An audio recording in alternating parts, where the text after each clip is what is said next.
मेरा नाम वरुण है। ये मेरी सबसे मुश्किल समय की कहानी है, जब मैंने खुद ही अपने हाथों से अपनी ज़िंदगी को बर्बाद कर लिया था, जब मैंने खुद अपने लिए परेशानियों को खड़ा कर लिया था। मैं चाहता तो अपनी ज़िंदगी को रोशन कर सकता था, लेकिन ना जाने मेरी आंखों पर अंधविश्वास की ऐसी पट्टी बंध गई थी कि मैंने सब कुछ अपनी आंखों के सामने होते हुए देखकर भी उसे नज़रअंदाज कर दिया।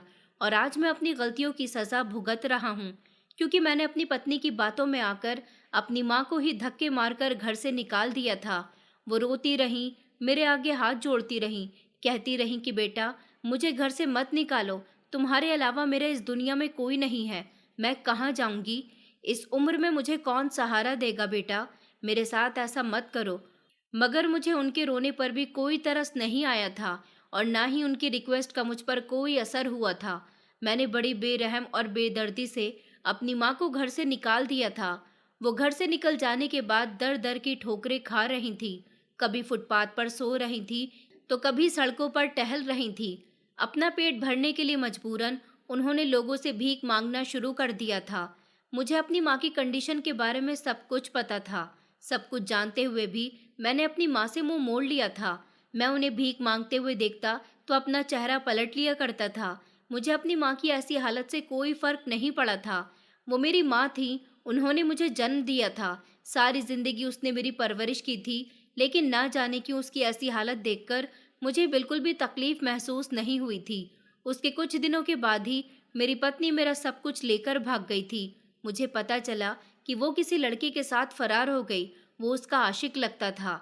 फिर मेरी जिंदगी के बुरे दिन शुरू हो गए और मैं भी सड़क पर आ गया था।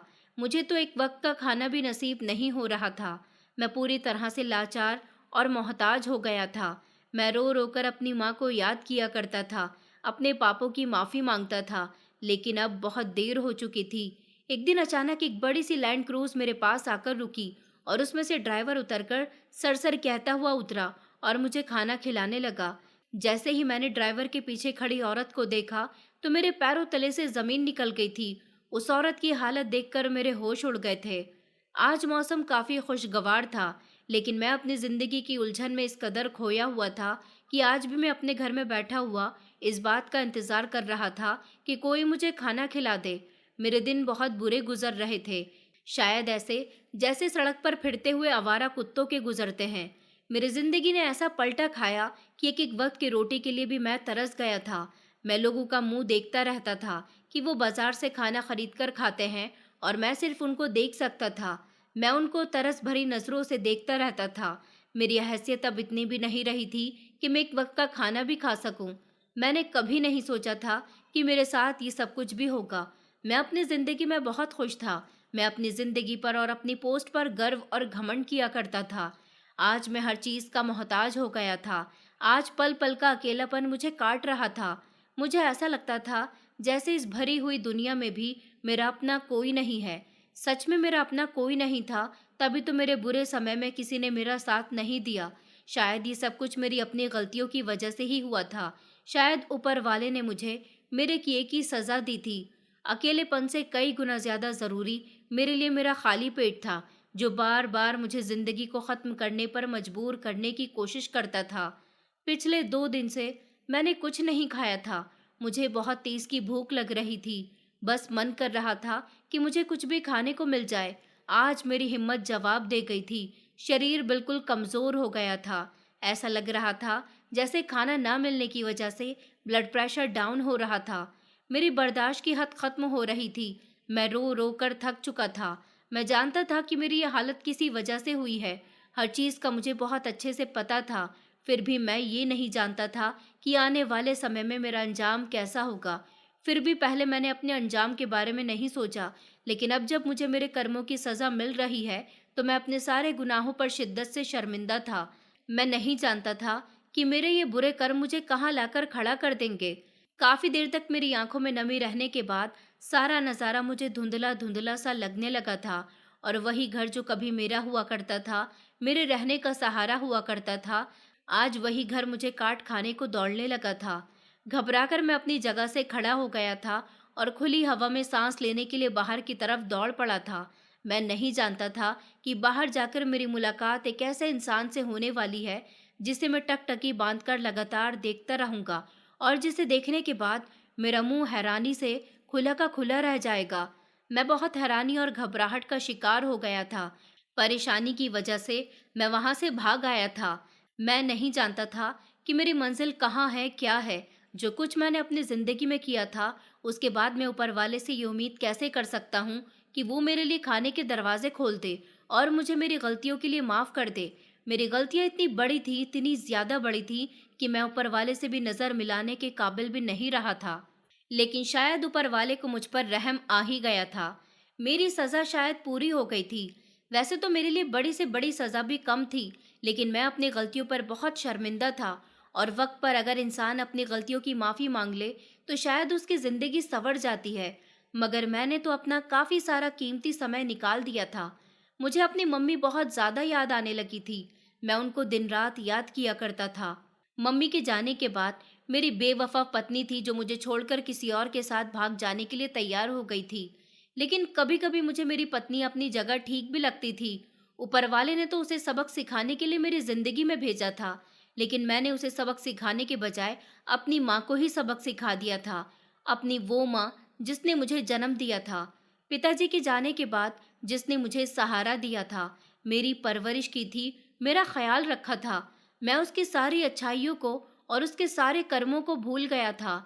मैंने उनको उन गुनाहों की सजा दी थी जो उन्होंने कभी किए भी नहीं थे। थक हार कर पसीने में भीगा हुआ मेरा शरीर था और मैं फुटपाथ पर बैठा हुआ था। मैं जोर जोर से सांस लेने लगा था। मुझे लग रहा था कि आज मेरी जान निकल जाएगी, शायद मैं नहीं बच सकूंगा। भूख की वजह से मेरा बुरा हाल हो रहा था। पेट में चूहे दौड़ रहे थे, पेट कमर से लगा जा रहा था और शरीर कमजोर हो रहा था। आंखों के सामने अंधेरा सा आ रहा था।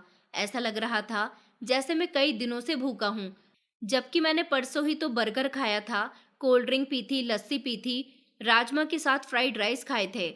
और ये खाना मेरे लिए किसी खुशनसीबी से कम नहीं था। अब तो मेरे नसीब में कुछ भी नहीं बचा था, सिर्फ भूखा रहने के अलावा।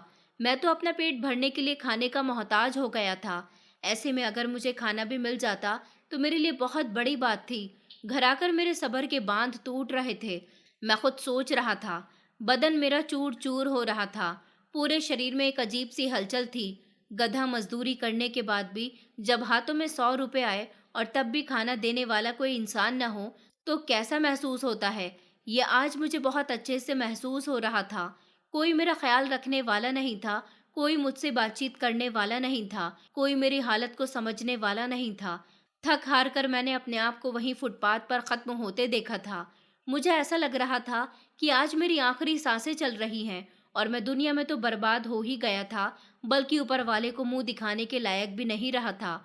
मुझे मरने के बाद भी यकीनन नर्क ही नसीब होगा, क्योंकि इस दुनिया में तो मैंने अच्छे कर्म किए ही नहीं थे।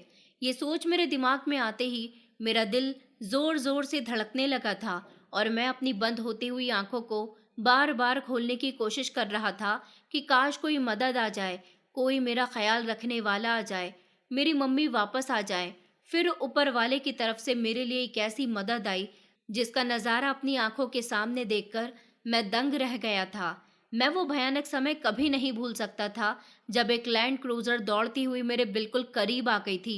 मुझे लगा कि लैंड क्रूजर कार मुझे खत्म कर देगी, मेरा एक्सीडेंट हो जाएगा। मैंने अपने दोनों हाथों से अपने चेहरे को छुपा लिया था कि शायद आज मेरी जिंदगी का आखिरी दिन है, मुझे अपने सारे पापों को याद कर लेना चाहिए। लेकिन हैरत इस बात पर हो रही थी कि मैं बच गया था और वो लैंड क्रूजर बिल्कुल मेरे सामने आकर रुक गई थी। ड्राइवर फौरन से नीचे उतरा और सर सर करके अपने हाथों में मौजूद खाना मुझे खिलाने लगा। मैं फटी फटी नजरों से ये नज़ारा देख रहा था। मेरे लिए ये नज़ारा यकीन करने काबिल नहीं था और ना ही बयान करने का दिल था। मैंने ना समझी से ड्राइवर की तरफ देखा और अभी मैं कुछ कहने ही वाला था, तब ड्राइवर कहने लगा कि सर, हमें पता है आप कई दिनों से भूखे हैं, आप कोई सवाल मत करिए, बस आराम से खाना खाइए। लेकिन मेरी नज़र तो ड्राइवर पर ही थी, बल्कि मेरी नज़र पीछे खड़ी हुई उस औरत पर थी जिसे मैं पहचानने की कोशिश कर रहा था। और जब मेरी आंखें और मेरा पूरा बदन इस औरत को अच्छी तरह से पहचान गया, तब मैं अपनी जगह उछल भी पड़ा था। क्योंकि मैं इस औरत को अपनी ज़िंदगी में कभी नहीं भूल पाया था। मेरी आँखों से आँसू बहने लगे थे, मेरा सर चकराने लगा था और दिमाग पूरी तरह से बंद हो चुका था। मैंने खुद से सवाल किया, भला ये सब कैसे हो सकता है? मैंने अपनी आँखों से खुद ये नज़ारा देखा था और उसके बाद मेरा दिमाग धीरे-धीरे अंधेरे में डूबने लगा था। शायद ये इस सदमे का असर था कि मैंने इस औरत को पहचान लिया और अब मेरे दिल में एक अजीब-सी खुशी थी, जिसको मैं बर्दाश्त नहीं कर पा रहा था। इसके बाद मैं होश खोने लगा था और बेहोशी की दुनिया में कदम रखने लगा। वहां कदम रखने से पहले मुझे अपने बीते हुए समय का एक एक मंजर याद आ रहा था कि जिसकी वजह से मैं इस हाल में पहुंचा था, और सामने खड़ी वो औरत मुझे देखकर मुस्कुरा रही थी। इस औरत की मुस्कुराहट ने मुझे सब कुछ याद दिला दिया था कि वो भी मुझे कभी नहीं भूली है और उसने मुझे हमेशा याद रखा हुआ है। तब भी जब मेरी सांसें उखड़ रही थी, तो उसने मुझे अपने लिए और ऊपर वाले के हुक्म के लिए बचाने की कोशिश की थी, और उसके ऐसे बचाने से मेरे अंदर ताजगी दौड़ रही थी। लेकिन मेरा दिमाग इस बात को स्वीकार करने से इनकार कर रहा था। तो फिर मेरा दिमाग धीरे धीरे पुराने सदमे के अंधेरे में डूबने लगा था, और मेरी बंद होती हुई आंखों से जो आखिरी नज़ारा मैंने देखा था, वो मेरा गुजरा हुआ कल था, जहां मैंने एक औरत पर बहुत सारे जुल्म किए थे, वही जिसका नतीजा आज मैं भुगत रहा था। तो फिर आज बाजी पलट कैसे गई थी, और मैंने ये सब कुछ अपनी आंखों से देखा था। अब यहाँ से मेरी कहानी की शुरुआत होती है, मेरे उन अच्छे दिनों की शुरुआत होती है, जहाँ से मैंने अपने बुरे कर्मों की शुरुआत की थी। मैं अपने माता पिता का इकलौता बेटा हूँ।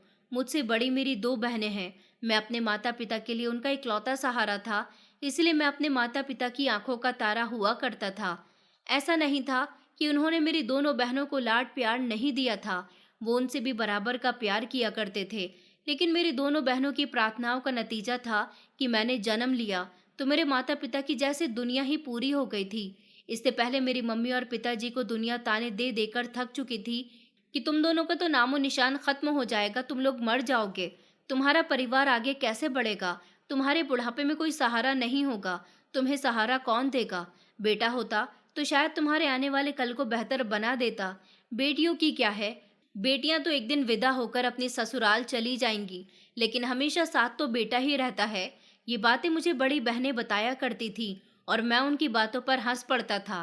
कुछ इसी तरह की बातें कहकर मेरे माता पिता और मेरी बहनों को आसपास के लोग तंग किया करते थे। उन लोगों की सोच पर, उनके विचारों पर मुझे हंसी आ जाती थी। लेकिन मैं नहीं जानता था कि मेरे माता पिता को मेरे साथ भी बेसहारा और बेनाम निशान जिंदगी ही गुजारनी पड़ेगी, क्योंकि आने वाला वक्त बताने ही वाला था कि वो किस तरह से अपनी जिंदगी गुजारेंगे। मैं 6 साल का था। जिंदगी की हर खुशियां मुझे नसीब थी। मुझे प्यार करने वाला मेरा परिवार था। मेरी छोटी सी तकलीफ पर भी परेशान हो जाता था। मेरे माता पिता ने अपना पेट पालकर मुझे पाला था। मेरी बहनें मुझसे बहुत प्यार किया करती थी। मेरे पिता पहले तो मजदूरी करते थे, लेकिन धीरे धीरे उन्होंने ठेका लेना शुरू कर दिया था, और ठेके लेने की वजह से हमारे घर के हालात काफ़ी बेहतर होते चले गए थे। वो बहुत मेहनत के साथ अपना काम किया करते थे। उनकी ज़िंदगी में आराम नाम का शब्द ही नहीं था। बस दिन रात उनको मेहनत की पड़ी रहती थी। इसलिए हर कोई उनसे काम करवाना पसंद करता था, क्योंकि वो अपना हर काम बिल्कुल परफेक्ट तरीके से करते थे। ऐसे में मेरे पिता ने अपनी एक टीम बना ली थी और अब वो ठेकेदार बन चुके थे। मम्मी पिताजी की तरक्की से बहुत खुश होती थी और सारा क्रेडिट मुझे दिया जाता था कि जिस दिन से वरुण ने जन्म लिया है, उसके शुभ कदम इस घर में पड़े हैं, उस दिन से ही तरक्की होती जा रही है। वरुण की वजह से आज हमारे घर के हालात बेहतर हो रहे हैं। मैं जब जब ये बात सुनता था तो मेरा सीना चौड़ा हो जाता था। मैं खुद पर गर्व महसूस करने लगता था और फूला नहीं समाता था। कोई मेरी तारीफ करता था तो मुझे बहुत खुशी होती थी। दिन इसी तरह से गुजरने लगे थे। मेरी बहनें जवान हो चुकी थीं और मुझ में मेरी बहनों में काफ़ी फ़र्क था। जब मैं 12 साल का था तब उन दोनों की शादी हो चुकी थी। पिताजी ने बड़ी मेहनत से पैसा जोड़कर मेरी दोनों बहनों की इज्जत के साथ शादी करवाई थी। वो हमेशा मुझे समझाया करती थी कि अब हमारे माता पिता तुम्हारे हवाले हैं, तुम्हें उनका बहुत ख्याल रखना है। हमारे जाने के बाद तुम ही उनका इकलौता सहारा रह गए हो। हालांकि वो हमेशा मायके आया करती थी और मम्मी पिताजी का खूब ख्याल रखती थी, लेकिन मैं दूसरी तरफ से खूब बिगड़ चुका था। मेरा ना तो ध्यान कभी पढ़ाई पर रहा था और ना ही मैंने कभी अपने माता पिता के बारे में सोचा था। मुझे हमेशा अपनी ज़्यादा फिक्र रहती थी, क्योंकि शुरू से ही मुझे बहुत ज़्यादा अहमियत मिली थी। इसलिए मैं खुद भी अपने बारे में ही सोचता था। मेरी नज़रों में ना तो मेरी बहनों की और ना ही मेरे माता पिता की कोई अहमियत थी। दिन गुजरने लगे थे। मैं अब जवानी की दहलीज पर कदम रख चुका था। मेरे पिता ने सारी जिंदगी इतनी मेहनत की थी कि वो समय से पहले ही बूढ़े हो गए थे। उन्होंने बहुत चाहा कि मैं भी ठेका लगाना शुरू कर दूं, लेकिन मुझे इन चीज़ों में कोई दिलचस्पी नहीं थी। मैं तो हमेशा वही किया करता था जो मेरा मन करता था। मैं अभी से ही जिम्मेदारी में नहीं घिरना चाहता था। पिताजी कहते थे कि तुम मेरा काम संभाल लो। मैंने उनसे कहा कि पिताजी, आप ये कैसी बातें कर रहे हो? मैं अभी पढ़ रहा हूँ और पढ़ा लिखा इंसान भला मजदूरी कैसे कर सकता है? मुझे सिर्फ अपनी पढ़ाई पर ध्यान देना है। मैं हरगिज भी मजदूरी नहीं करूँगा। मुझसे ये सब नहीं हो पाएगा। आप ये ख्याल अपने दिल से भी निकाल कर रख दो। हालांकि मेरा पढ़ाई में भी कोई ध्यान नहीं था, मगर फिर भी मुझे पढ़ना ज़्यादा बेहतर लगता था। मेरे अच्छे मार्क्स तो नहीं आते थे, लेकिन मैं पास हो जाता था। थोड़ी बहुत पढ़ाई एग्ज़ाम के टाइम पर कर लिया करता था। उस दिन पहली बार मैंने अपने पिता की आंखों में आंसू देखे थे, जो कि मेरी वजह से आए थे। मेरी बातों की वजह से उनके दिल को चोट आई थी और उनको तकलीफ पहुंची थी। उसके बाद वो रोने लगे थे। मैं बेहद बिगड़ा हुआ लड़का बन गया था, जिसे कुछ कहने से पहले 100 बार सोचना पड़ता था। हमेशा मेरी बहनें मुझे घर आकर समझाया करती थी कि अब तुम माता पिता का सहारा बनकर उनकी जिंदगी में आसानियां पैदा करो, मगर तुम तो उनका दिल दुखा रहे हो। देखो, आज जो तुम अपने माता पिता के साथ करोगे, आने वाले समय में तुम्हारे साथ भी ऐसा ही होगा। इसलिए अपने माँ बाप की कदर करो। माँ बाप एक बार चले गए तो दोबारा नहीं मिलेंगे।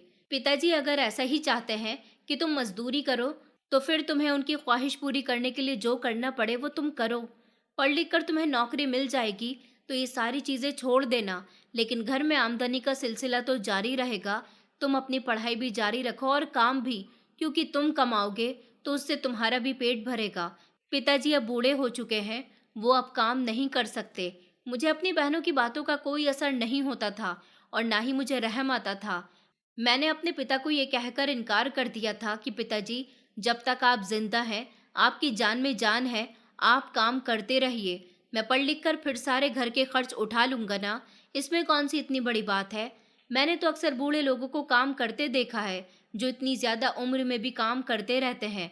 अगर आपने काम कर लिया तो कोई बड़ा नाम नहीं होगा। मेरी बातों से मेरे पिताजी को बहुत तकलीफ पहुंची थी। पहली बार मेरी बातों से वो खामोश हो गए थे और मम्मी की आंखों से बहते हुए आंसू उनके गले तक आ रहे थे। मुझे इन सब बातों से कोई फर्क नहीं पड़ता था।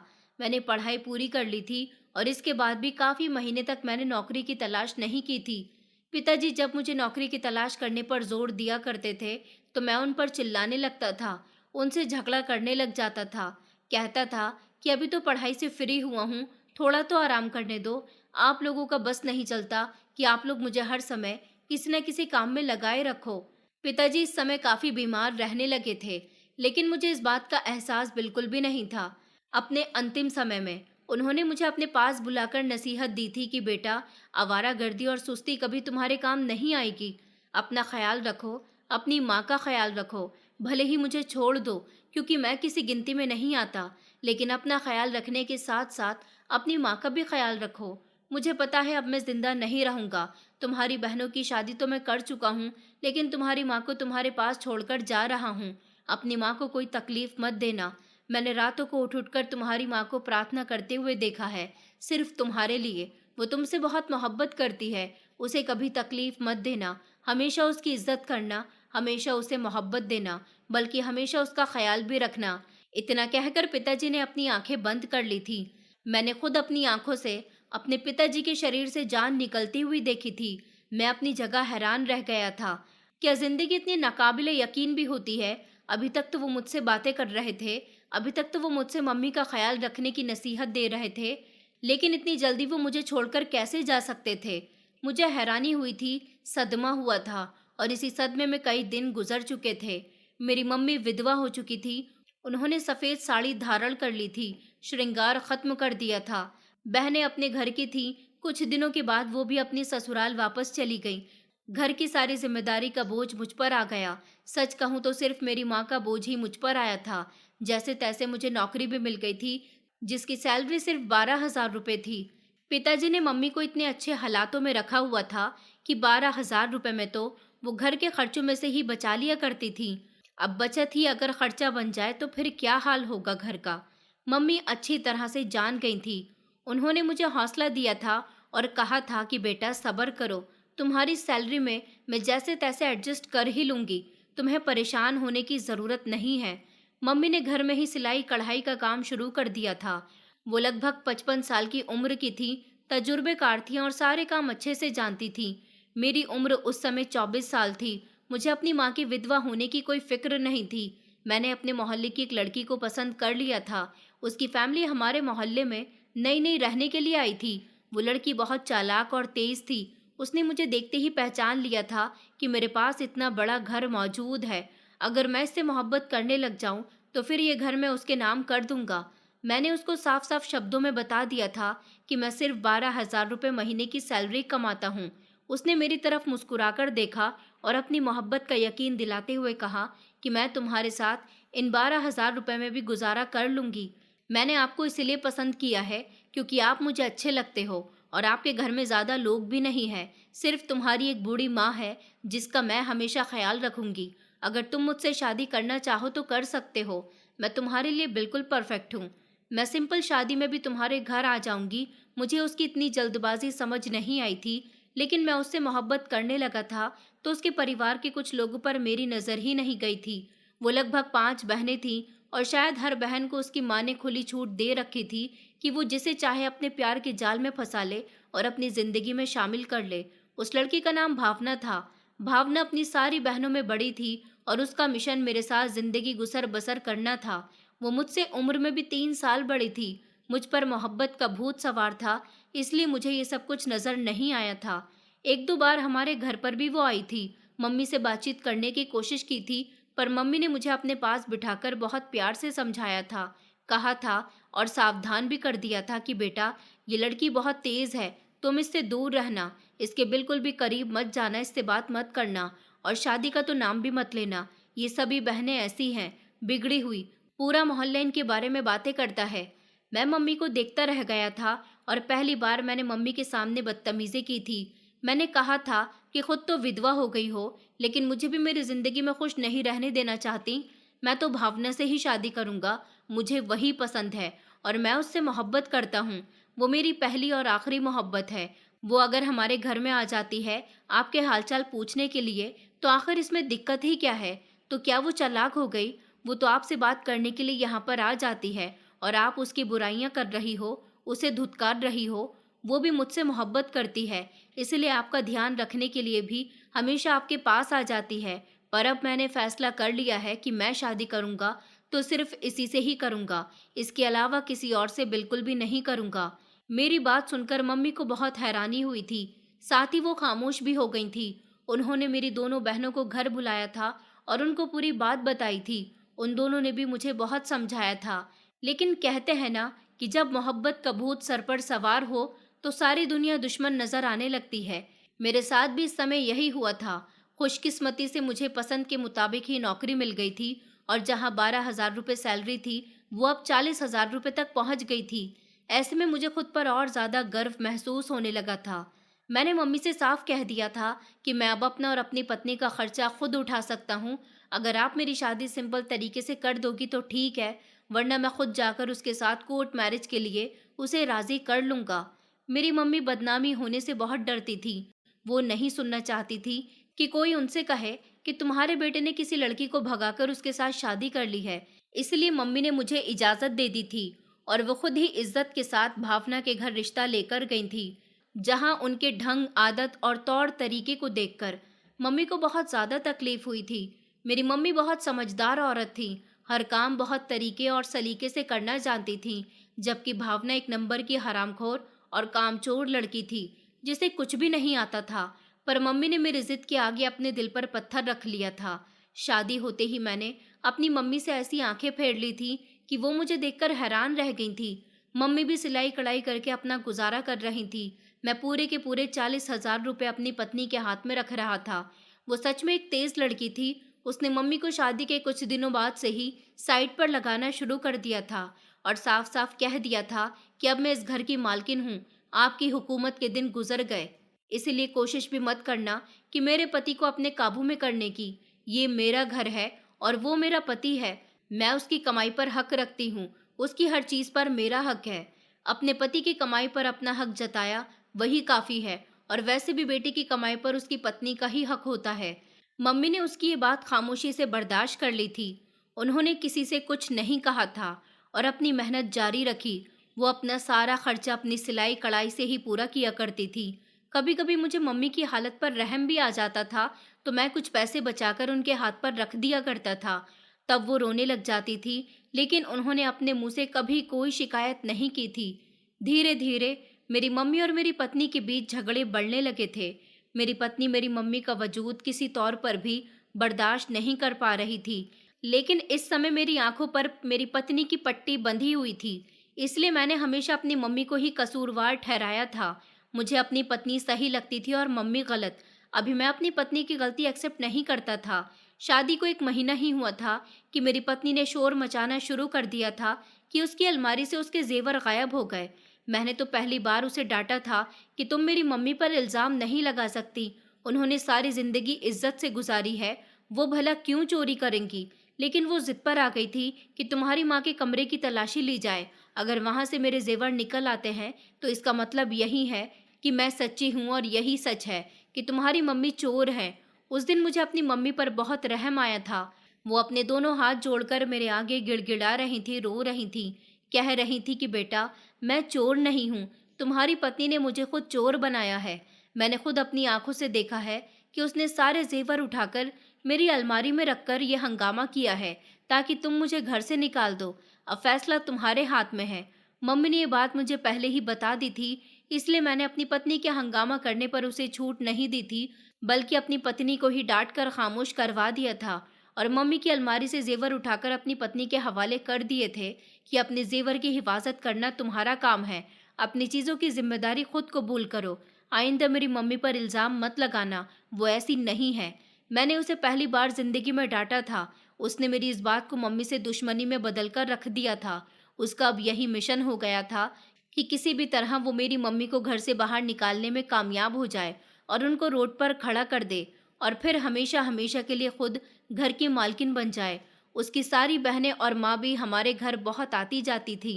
मम्मी घर की मालकिन होकर भी एक साइड पर बैठकर सारा तमाशा देखती रहती थी और वो घर में हल्ला गुल्ला मचाए रखती थी। एक दिन मम्मी रोते हुए मेरे पास आई और कहने लगी कि बेटा, अब मुझसे बर्दाश्त नहीं होता, मेरी हद पार हो चुकी है। पहले सिर्फ उसकी बहनें यहाँ आया करती थी, अब न जाने कौन कौन आता रहता है। तुम तो काम पर होते हो, तुम्हें क्या पता कि ये लोग मुझे डराती हैं, धमकाती हैं। मुझे अपनी जान का खतरा है बेटा। तुम चाहो तो इसे डिवोर्स देकर अभी इससे पीछा छुड़ा सकते हो। तुम नहीं जानते कि भावना बहुत चालाक है, बहुत शातिर है। मैंने अपनी मम्मी को तसल्ली दी, लेकिन भावना सारी बातें सुन चुकी थी। शायद वो हर समय इसी तलाश में लगी रहती थी कि मेरी मम्मी मुझसे क्या बातें करती हैं और मेरी मम्मी मुझे उसके खिलाफ कैसे भड़काती हैं। इसलिए पहली बार उसने हंगामा मचाया था और मेरी मम्मी पर इल्ज़ाम धरा था कि जो कुछ ये मेरे बारे में इल्ज़ाम लगा रही है, दरअसल ये औरत खुद ही गलत काम करती है। पति के मरने के बाद भी इसके अंदर की आग ठंडी नहीं हुई और ये दूसरे लोगों को अपने घर बुलाती है। उसने मुझे इस तरह शर्मिंदा कर दिया था कि मैं अपनी मम्मी को शक की नज़र से देखने लगा था। मेरी मम्मी रोने लगी थी, लेकिन तब देर हो चुकी थी। मैंने अपनी मम्मी पर जिंदगी में पहली बार हाथ उठाया था और उन्हें थप्पड़ मारकर घर से निकाल दिया था। कहा था कि आप मेरी पवित्र पत्नी पर इल्ज़ाम लगा रही हो, जबकि आप खुद घिनौने काम में शामिल हो। आपको शर्म आनी चाहिए कि आप अपने किए का इल्ज़ाम दूसरों पर धरती हो। मैं आपको मां नहीं कहता। मेरे पिता ने तो हमेशा आपको बहुत इज्जत और मोहब्बत दी थी और उनके मरने के बाद आप इन गलत रास्तों पर चल पड़ी हो। मैं ये बात कभी भी स्वीकार नहीं कर सकता, बल्कि मैं तो आपको ये बात बता देना चाहता हूँ कि अब आपकी इस घर में कोई जगह नहीं है। मैंने उन्हें हाथ से पकड़कर धक्के देकर घर से निकाल दिया था। पहली बार मेरी पत्नी बहुत खुश नजर आ रही थी। वो बार बार मुझे गले लगाते हुए मुझसे अपनी मोहब्बत का इजहार करती और कहती कि जो काम आपने आज किया है वो बहुत जल्द आपको कर लेना चाहिए था। जबकि मेरी माँ मेरे आगे हाथ जोड़कर फूट फूट कर रो रही थी और कह रही थी कि बेटा, मुझे घर से मत निकालो, लेकिन फिर भी मैंने उनकी एक न सुनी। भावना कह रही थी कि मुझे आज आप पर बहुत गर्व हो रहा है कि आपने उस घटिया औरत को इस घर से निकाल दिया। मैं तो आप पर हमेशा ही गर्व करती हूँ कि आपने अपनी पत्नी का मान टूटने से बचा लिया और जो इंसान इस बात का जिम्मेदार था, उसे उसके रास्ते तक पहुँचा दिया। लेकिन मैं नहीं जानता था कि मेरी ज़िंदगी अब बदलने वाली है और मेरी मम्मी का कहा हुआ एक-एक शब्द सच साबित होने वाला है। मेरी दोनों बहनों ने मुझे बहुत बुरा भला कहा था और कहा था कि तुम बेटा कहलाने के लायक ही नहीं हो। एक बेटा होते हुए भी तुम्हें अपनी माँ पर भरोसा नहीं था, जो तुमने उन्हें घर से बाहर निकाल दिया। वो दोनों अलग-अलग शहरों में शिफ्ट हो चुकी थी और एक ही घर में उन दोनों की शादी हुई थी। इसलिए उन्होंने मुझे साफ शब्दों में कह दिया था कि अब तुम्हारा हमसे कोई संबंध नहीं है। जो इंसान हमारी माँ का ख्याल नहीं रख सकता, वो बहनों के बारे में क्या सोचेगा? मम्मी को तुमने घर से निकालकर बहुत बड़ा पाप किया। इसका कर्ज तो तुम्हें चुकाना ही पड़ेगा। हम तो तुम्हारी जिंदगी के लिए प्रार्थना करते हैं कि अब तुम्हें जिंदगी में वो सब कुछ ना देखना पड़े जिसका भुगतान मम्मी ने किया है। इतना कहकर उन्होंने फोन बंद कर दिया था और फिर कभी मुझसे कोई कांटेक्ट नहीं रखा। मैं इस समय अपनी मोहब्बत की मस्ती में मगन था। मैं नहीं जानता था कि ये सब कुछ मेरे लिए एक भयानक समय लाने वाला है, जिसकी तरफ मैंने कोई ध्यान ही नहीं दिया था। मैं सुबह सवेरे घर से निकलता था और रात को वापस आता था। मेरी पत्नी हर वक्त मोबाइल में बिजी रहती थी, कभी अपनी मम्मी से तो कभी अपनी बहनों से, कभी न जाने अपने किन किन दोस्तों से फ़ोन पर बातें करती रहती थी। मैं उससे कह कहकर थक जाता था कि तुम मुझे टाइम दिया करो, मैं तुम्हारा पति हूँ, मुझे तुम्हारे वक्त की बहुत ज़रूरत है। लेकिन वो मुझे इग्नोर करने लगी थी और कहती थी कि मेरा सारा दिन आपके घर के कामों में गुजर जाता है। अगर थोड़ी देर के लिए मैं अपने दोस्तों या अपनी बहनों से फ़ोन पर बात कर लेती हूँ, तब आपको अपने वक्त की फ़िक्र हो जाती है। ये बात मैंने बहुत अच्छी तरह से महसूस की थी कि मम्मी के घर से जाने के बाद उसने मुझे भी नज़रअंदाज करना शुरू कर दिया था। अब वो पूरी तरह से यही चाहती थी कि मैं उसे कुछ भी ना कहा करूं। वो जैसा करती है मैं उसे करने दिया करूं और सिर्फ अपने काम से काम रखा करूं। एक दिन मेरी बहुत तबीयत खराब हो गई तो मैं ऑफिस से जल्दी घर आ गया था। तो ये देखकर मैं हैरान रह गया था कि जैसे घर में कोई पार्टी हो रही है। उसकी सारी बहनें, माँ और सारी कजिन्स वहाँ हल्ला गुल्ला मचा रही थी और 5 अजनबी लड़के भी मौजूद थे, जिन्हें मैंने अपनी ज़िंदगी में पहले कभी उनके साथ नहीं देखा था। वो सब लोग जैसे मुझे देखकर एकदम से परेशान हो गए थे, तो मेरी पत्नी फ़ौरन आगे आई और उसने बात बनानी शुरू कर दी। कहने लगी कि मेरी छोटी बहन पास हुई है, उसकी पार्टी कर रहे हैं, आप भी हमें जॉइन कीजिए। लेकिन मेरे सर में बहुत तेज़ दर्द हो रहा था, इसलिए मैं कमरे में बंद होकर रह गया था। मुझे बहुत सदमा पहुंचा था कि मेरे पीछे मेरी पत्नी मेरे ही घर में ये सब कुछ कर रही है। मैं अपना घर उसके हवाले छोड़कर जाया करता था और वो अनजान लोगों को घर में बुला रही थी और फिजूल खर्ची तो इतनी किया करती थी कि यहाँ आपको ये बात बताता चलूँ कि मेरी नौकरी में तरक्की तो काफ़ी हो गई थी और मैं अच्छा खासा कमाने भी लगा था। लेकिन मेरी ये कमाई मेरी मम्मी के लिए नहीं थी। मैंने अक्सर उन्हें रोड पर, फुटपाथ पर भीख मांगते हुए देखा था। जब मैं उन्हें इस हालत में देखता था तो मेरा दिल तड़प कर रह जाता था। फिर मैं शर्मिंदा हो जाता था कि किस मुंह से जाकर अपनी मम्मी से कहूँ कि वो वापस घर में आ जाएं। उनके बिना घर का माहौल बहुत ख़राब हो गया। उनके बिना मेरा घर में मन नहीं लगता। मैं अपनी मम्मी को बहुत याद करता हूँ। मम्मी, आपके बिना घर खाली खाली है और मेरा ईगो ये गवारा नहीं करता था कि मैं अपनी मम्मी से बात भी करूँ। अंदर ही अंदर मुझे शर्मिंदगी होती थी और मैं खुद से कहता था कि मैं किस मुंह से मम्मी को बुलाऊंगा। मैंने तो खुद उनको घर से धक्के देकर निकाला था। मैं अक्सर उन्हें फुटपाथ पर रोते हुए देखता था और लोगों से भीख मांगते हुए देखता था, तो मेरा दिल जैसे टूटकर कई टुकड़ों में बंट जाता था। एक दो बार मैंने हिम्मत भी की थी कि अपनी मम्मी से बात करता हूँ, जबकि मेरी पत्नी मेरे इन इरादों को पहचान गई थी। इसलिए उसने मुझे पहले ही खबरदार कर दिया कि अगर तुम्हारी मम्मी इस घर में वापस आई तो मुझसे बुरा कोई नहीं होगा, मैं तुम्हें छोड़कर चली जाऊंगी। उसकी बातें सुनकर मैं हैरान रह गया था।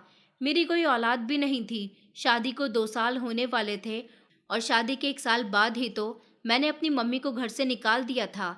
इस बात को लगभग 1 साल हो गया था। मैं बेहद शर्मिंदा था। समझ नहीं आता था कि जिंदगी किस तरफ जा रही है।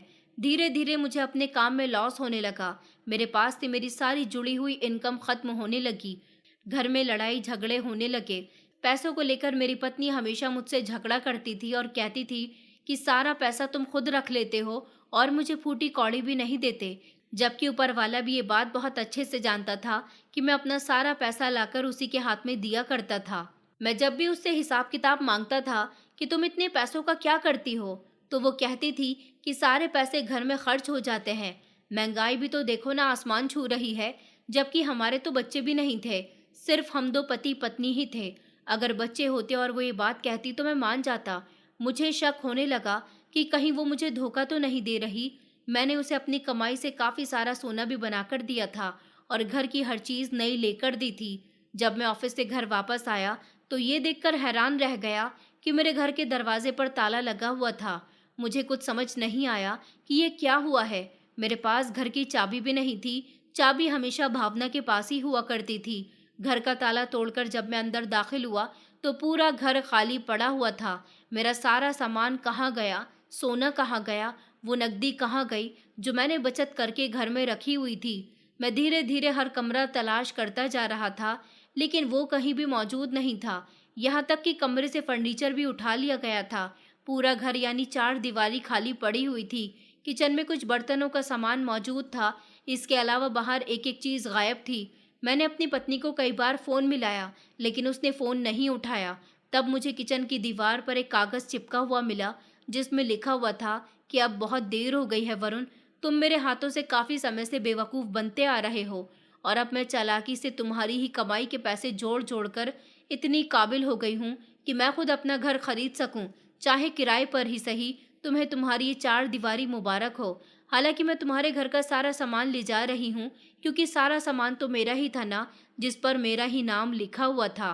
इसलिए मैं जिस लड़के से मोहब्बत करती हूँ उसके साथ जा रही हूँ। मैंने कभी तुमसे मोहब्बत नहीं की, बल्कि हमेशा नफरत की है। तुम्हें सीढ़ी बनाकर सारी चीज़ों पर कब्जा जमाना ही मेरा सपना था, और जिसकी वजह से मैं आज अपने बॉयफ्रेंड के साथ जा रही हूँ। तुम्हें तुम्हारी तन्हाई मुबारक हो। तुम तो इस कदर बदतमीज इंसान हो कि अपनी माँ को ही अपने हाथों से धक्के देकर घर से निकाल दिया था, जबकि मेरी माँ तो एक बिगड़ी हुई औरत थी। फिर भी हमने उसे कभी इस बात का ताना तक नहीं दिया। तुम्हारी बदतमीजी इस बात की निशानी है कि तुम अपनी माँ से कितनी मोहब्बत करते थे, लेकिन अब भी कुछ नहीं हो सकता। तुम्हारी पत्नी अपने बॉयफ्रेंड के साथ भाग गई है। पूरे मोहल्ले में मेरी बदनामी होगी मैं जानती हूँ, लेकिन मुझे कोई फर्क नहीं पड़ता। मैंने अपने बॉयफ्रेंड के साथ शादी करने के लिए ही तो इतना बड़ा खेल खेला था। तुम्हें सीढ़ी बनाकर पैसा जमा करना ही मेरा काम था। यहाँ तक कि तुमने जितना सोना मुझे बनवा कर दिया था, अब वो सब भी मैं लेकर जा रही हूँ। अपना ख्याल रखना और मेरे बारे में बिल्कुल मत सोचना। उसका ये खत पढ़कर मेरे पैरों तले से ज़मीन निकल गई और मैं थर थर काँपने लगा कि भला ये कैसे हो सकता है। मैं काफ़ी देर वहीं दीवार से टेक लगाकर फूट फूट कर रोता रहा। समझ नहीं आ रहा था कि ज़िंदगी ऐसे कैसे बदल सकती है। वो अपने बॉयफ्रेंड के साथ कैसे भाग सकती है, जबकि मैं उसका पति था। उसने एक बार भी मेरे बारे में नहीं सोचा। इस सदमे को बांटने के लिए मैंने अपनी मम्मी को तलाश किया। वो मुझे कहीं नज़र नहीं आई, बल्कि वो मुझे कई महीनों से कहीं नज़र नहीं आ रही थी। और जब वो नज़र आ जाती थी तो मैं रुख फेर कर अपने घर वापस आ जाता था। मैं कैसा बेटा था। न मैं अच्छा बेटा बन सकता, न मैं अच्छा भाई बन सका, और ना ही मैं अच्छा पति बन सका। शायद मैं अपनी पत्नी को अपने साथ लगाकर रखता तो शायद वो मेरे साथ बेवफाई करके न भागती। ये शायद उसकी रग रग में ही बेवफाई लिखी हुई थी।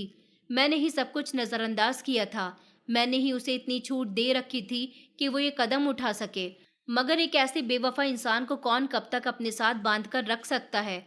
वो कभी ना कभी उसके साथ बेवफाई ज़रूर करेगा। जो वो पहले मेरे साथ कर चुकी है, उसके साथ भी बिल्कुल ऐसा ही होगा। मैं अपने आप को बहुत अकेला महसूस करने लगा था। मुझे समझ ही नहीं आती थी कि मेरी जिंदगी के साथ ये कैसा खेल खेला गया है।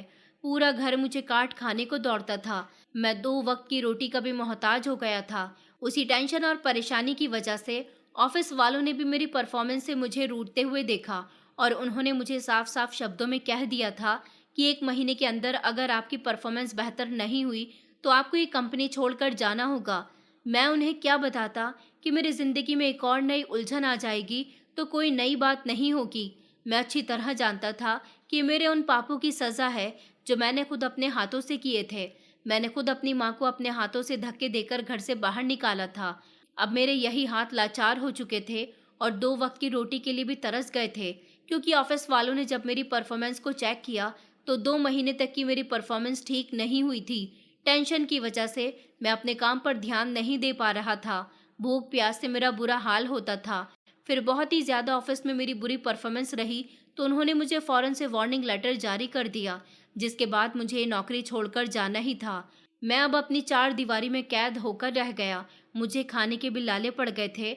दो वक्त की रोटी के लिए भी मैं लाचार और मोहताज हो चुका था। मेरी मम्मी होती तो वो मुझे अपने हाथों से खाना बनाकर खिलाती, लेकिन मैंने खुद अपनी माँ को अपने हाथों से दूर कर दिया। काफ़ी दिन गुजर गए और मैं भूख की चपेट में आ गया था। उस दिन मौसम काफ़ी खुशगवार था, लेकिन मेरे दिल में एक हलचल थी। मुझे समझ नहीं आ रहा था कि मेरे साथ ये सब कुछ क्या हो रहा है। जैसे जैसे मैं ये सब समझने की कोशिश करता, मेरा सर चकराने लगता। भूख तेज़ लगने की वजह से मैं घर से बाहर आ गया। मेरा मन कर रहा था कि मैं दुनिया से ही गायब हो जाऊं। मुझे ऐसा लग रहा था जैसे आज मेरी जिंदगी का आखिरी दिन है। मैं वहीं पर बैठकर रोने लगा था। एक एक लम्हा मेरे बीते हुए समय का मेरी आंखों के सामने घूम रहा था। मैं कितना जालिम था। मैंने अपनी माँ को दरबदर कर दिया। मैंने जुल्म की हद पार कर दी, तो मेरी पत्नी ने बेवफाई करके साबित कर दिया कि इंसान जो करता है वही भरता है। आज मुझे अपना एक एक गुनाह याद आ रहा था। इससे पहले कि मैं चक्कर खाकर गिरने लग जाता, एक लैंड क्रूज़र मेरे पास आकर रुकी। मैं हैरान हुआ। मुझे लगा कि ये लैंड क्रूज़र मुझे कुचलकर चली जाएगी, लेकिन वो बिल्कुल मेरे सर पर आकर रुकी थी और उसमें से एक इंसान निकलकर मेरी तरफ बढ़ा। मैं समझा कि शायद वो मुझे जुल्म का निशाना बनाएगा, जैसा कि यहाँ मामूली है। लेकिन फिर उस इंसान ने जो कुछ कहा, उसे देखकर मैं गहरी हैरानी में डूब गया था। उसे देखकर मैं गहरी हैरानी में डूब गया था। उस इंसान की गाड़ी से निकले एक ड्राइवर ने मुझे सर सर कहकर अपने हाथ में मौजूद खाना खाने के लिए दिया। मैं जो भूख से बेहाल था, कुछ भी सवाल किए बिना खाना खाने लगा। जैसे ही मेरी नज़र पीछे खड़ी औरत पर पड़ी, तो मैं अपनी जगह जैसे सदमे में गुम हो गया था। मुझे बहुत हैरानी हुई थी। पीछे खड़ी औरत कोई और नहीं बल्कि मेरी अपनी मम्मी थी। उनकी हालत पूरी तरह से बदली हुई थी। उन्होंने महंगे कपड़े पहने हुए थे और जेवर भी। उनके हाथ में महंगा बैग था। वो मेरी तरफ देखकर मुस्कुरा रही थी, फिर मेरे बराबर में बैठ गई। मैं जोर जोर से रोता रहा, उनसे एक सवाल तक न किया, क्योंकि मैं अच्छी तरह से जानता था मुझे मेरी गलतियों की सज़ा मिल रही है। जब हम दोनों माँ बेटे बैठकर काफ़ी देर तक रोते रहे, तब मैंने मम्मी से सिर्फ इतना सवाल किया कि तुम मुझे नहीं भूली, मैं भी तुमको नहीं भूला। मैंने तुम्हें बुरे शब्दों में याद किया और तुमने मुझे हमेशा अच्छे शब्दों में याद किया होगा। शायद तुम्हारी बद्दुआ मुझे लग गई है। मम्मी, वो जो तुम्हारे दिल में रहकर ऊपर आसमां तक पहुंच गई थी, काश ऐसा न होता। मैं रो रो कर खुद को बुरा भला कह रहा था, कोस रहा था। मेरी आंखों में बहुत सारे सवाल मौजूद थे कि ये सब कैसे हुआ। मेरी मम्मी मुझे अपने शानदार बंगले में ले आई थी। मैं हैरानी से उनका घर देखता रहा। मैंने सबसे पहले स्नान करने के लिए कहा, अच्छे कपड़े पहने और अपनी मम्मी की गोद में सर रखकर वो कहानी सुनी जो मेरी नज़रों से ओझल थी। मम्मी ने रोते हुए बताया कि बेटा, जब तुमने मुझे घर से बाहर निकाल दिया था, तब मैं काफ़ी महीने तक दर दर फिरती रही थी, भटकती रही थी, भीख मांगती रही थी। लेकिन फिर मेरी किस्मत का सितारा जाग गया और मुझे एक ऐसे इंसान ने शादी के लिए कबूल कर लिया जो मेरा बहुत पुराना दोस्त था, मेरे साथ पढ़ता था। उसने मुझे देखते ही पहचान लिया था। हालांकि वो उम्र में मुझसे काफ़ी बड़ा था, पर रिश्ते की एक झलक महसूस करते ही वो मुझे जान गया था। मेरी पूरी कहानी जानकर उसने मुझे अफसोस करते हुए अपने घर में जगह दी थी और लोगों की बातों से बचने के लिए उसने मुझसे शादी कर ली थी। वो तुम्हारे पिताजी की उम्र से भी काफ़ी बड़ा था। एक महीने पहले ही उसने मरने से पहले अपनी सारी जायदाद मेरे नाम कर दी है और अब मैं उसकी जायदाद पर ऐशो आराम कर रही हूँ। लेकिन मेरे पास सुकून नहीं है और ये सुकून मुझे उस समय मिला जब मैंने तुम्हें सड़क पर लगभग बेहोश होते हुए देखा था। मैं तुम्हें अपने घर ले आई हूँ बेटा, इसलिए नहीं कि मैं तुम्हें अपनी दौलत दिखाना चाहती हूँ, बल्कि इसलिए कि मैं तुम्हें ऊपर वाले की कुदरत दिखाना चाहती हूँ कि सब साथ छोड़ जाएं तो भी ऊपर वाला ही हमेशा अपने सच्चे भक्तों के साथ होता है। मैं तुम्हें कुदरत का करिश्मा दिखाने के लिए लाई हूँ, ताकि तुम्हें अंदाज़ा हो जाए कि इंसान की कोई अहमियत नहीं है। ऊपर वाला जिसे चाहता है बदल देता है, अमीर कर देता है। मेरे पास क्या था? कुछ भी नहीं था, और आज मेरे पास देखो सब कुछ है। लेकिन तुम्हें याद करते नहीं थकती। ऐसी हालत में भी मैंने तुम्हें याद करना नहीं छोड़ा। मुझे ये भी पता है कि तुम्हारी पत्नी ने तुम्हारे साथ क्या किया। तुम्हारे साथ बेवफाई करके वो तुम्हें अकेला छोड़कर भाग गई। ये खबर भी मुझे उसी समय मिल गई थी। मुझे बेहद अफसोस हुआ था। मैं रोते हुए अपनी माँ के कदमों में बैठ गया था। उनसे माफ़ी मांगता रहा। उन्होंने मुझे माफ़ कर दिया था। मुझे लगा कि ऊपर वाले ने भी मुझे माफ़ कर दिया। मेरी मम्मी ने मेरी दूसरी शादी अपनी पसंद की लड़की से करवाई थी। अब मैं अपने सौतेले पिता की छोड़ी हुई दौलत पर ऐश कर रहा हूँ। अपना कारोबार खोल लिया है, मेरा एक बेटा भी है और अब अपनी मम्मी के साथ खुशहाल जिंदगी गुजार रहा हूँ। बहनों ने भी मुझे माफ कर दिया, उनसे दोबारा बातचीत शुरू हो गई। माता पिता का कहना ना मानने वालों के साथ यही होता है। दुनिया का सबसे बड़ा पाप यही है कि अपने माता पिता की इज्जत ना करना। आज भी जब मैं पीछे मुड़कर देखता हूँ तो सोचता हूँ कि काश वो सब ना होता जो मेरे हाथों से हुआ। लेकिन अब सुकून है, मैं अपनी पत्नी, बच्चों और मम्मी के साथ सुकून भरी जिंदगी गुजार रहा हूँ। और मैं सबको यहाँ यही नसीहत देना चाहता हूँ कि कभी भी अपने रिश्तों को दूसरों के कहने पर ना छोड़ना, उनसे दूर ना हो जाना, बल्कि हमेशा उनसे प्यार मोहब्बत से पेश आना। कोई परेशानी हो तो आपस में मोहब्बत से बैठकर उसे सॉल्व कर लेना। दोस्तों, उम्मीद करती हूँ आपको हमारी कहानी पसंद आई होगी। कहानी पसंद आई है तो वीडियो को लाइक करें, चैनल पर नए हैं तो चैनल को सब्सक्राइब करें और हाँ, नोटिफिकेशन बेल को ज़रूर दबाएं ताकि अगली अपडेट सबसे पहले आपको मिले।